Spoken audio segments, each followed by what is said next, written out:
Lorsque Dieu reproduit son image dans l'homme, il a besoin d'une double image dont l'une complète l'autre.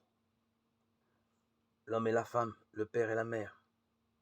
La plénitude de l'amour de Dieu est normalement rendue et vécue dans les deux ensemble.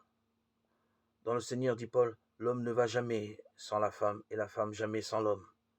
1 Corinthiens 11:11.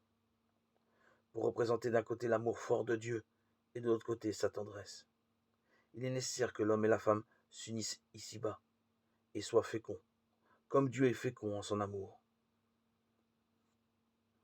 Dans la solitude de leur être sexuel, l'homme et la femme demeurent inachevés. Inconsciemment, ils portent dans leur cœur l'autre part de l'image de Dieu.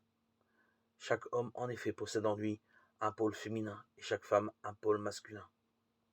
Comme la psychologie nous le rappelle, ce pôle inconscient, l'homme le porte comme une ouverture et un désir, comme une possibilité de reconnaître l'autre sexe et d'être reconnu par lui, de devenir ainsi conscient de sa propre image de Dieu.